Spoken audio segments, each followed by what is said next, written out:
Hello everyone, Alan back again, and by request of one of my subscribers, they were asking me for a quick tutorial on doing a thumb fan. So I guess I will go ahead and do that. First off, I'm not the best at flourishes or fanning, but so this is kind of a basic tutorial.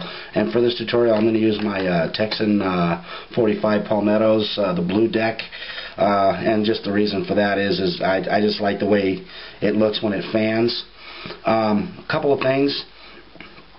When you do a card fan, and I've seen a lot of and I learned from YouTube tutorials on this. That you're always going to place your fingers at the bottom of the deck, like so.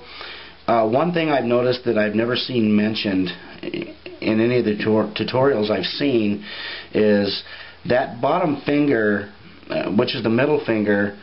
I've found that if you overlap it over the end of the deck or on the corner, depending on what you want your fan to look like, you want it on the end of the deck because you want to create a pivot point.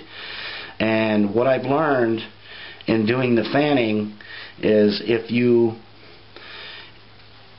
place that finger on the edge, it's going to make the cards, for some reason, spread much more evenly. I've tried it to where you put your finger actually on the deck, and a lot of times I'll get this big wide gap on one end.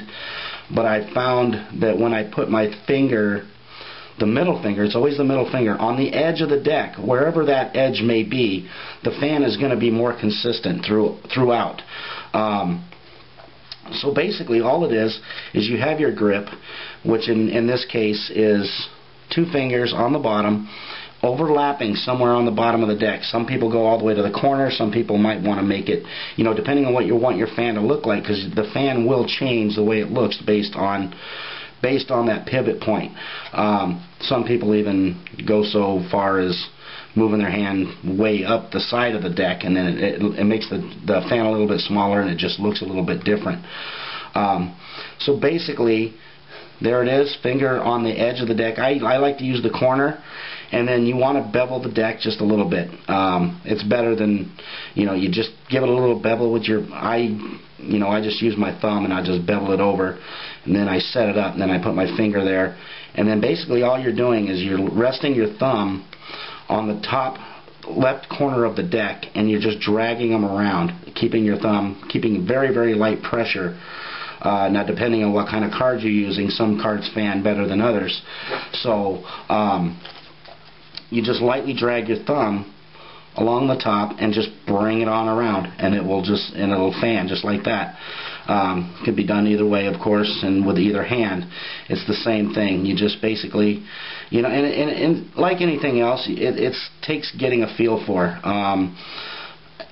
You just get a feel for it, and you do it numerous times, and it just gets easier and easier. I'll sit around here at night and I'll just do fans. I'll pull out a deck. Usually it'll be these, but I'll pull out a deck and just do fans. But you don't want to press, you don't want to squeeze too hard, because then then your gaps in between the cards are going to be a lot more. So that also has a lot to do with it. You just want to keep enough pressure to where the cards aren't going to go flying out of your hand, and then you'll get a nice fan like that. And then retracting the fan, you can do it one of two ways. After you make your fan, you can either come back around and you can pull it around with your thumb, or and this is something I'm still working on, you can actually draw it in using your fingers on the back side.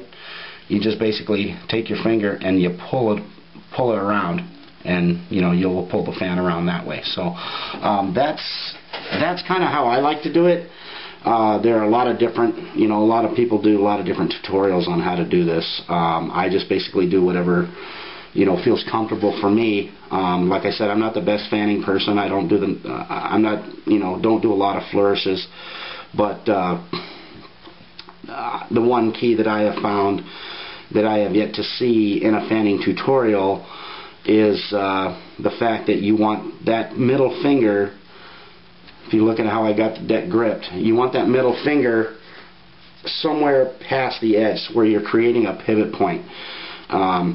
And then, like I said, don't choke it too hard, and just draw it around with your finger. or with your thumb rather, you just, you know, nice and lightly. You don't have to press real hard. Depending on the deck you're using, obviously some decks fan better than others, so that's how I like to do it. It's, you know, it's simple, it's easy to remember. You can really, you know where your hand is when you put it on the back of the deck, because you can feel the edge of the deck with your middle finger, because that's the main finger, is that middle finger. And then of course cock. If you cock the deck a little to the left, obviously you're going to get a wider fan. Some people do it, you know, straight up, and you know, they're going to get like a half a fan. I like to pivot the deck actually a little bit to the left, like so, and then draw them around, and then there you have your fan. So basically that's the one key I wanted to stress, was the fact that if you put that finger over the edge of the cards, it creates that pivot point. A lot of people try and put their fingers, actually, you know, put that middle finger on the card, and to me it just doesn't come out as nice. So that's basically it. That's a thumb fan. Pretty simple to do, and you can sit there and you just do it over and over, and you'll get a feel for it. You know, just remember to keep that middle finger somewhere overlapping the edge of the deck, and don't choke it. Don't, you know, put a little pressure. Don't choke too hard. Don't squeeze it, and just lightly use your thumb to draw the cards around. You can just lay it right on the side and just, and it'll fan all on its own. So that is the thumb fan tutorial. Thank you very much for watching. If anybody's got any other suggestions, believe me, I'm open to them. Because me, you know, like everyone else, would like to get better. So hope you enjoyed that. Hope it helps. And please rate and leave any comments. Thank you.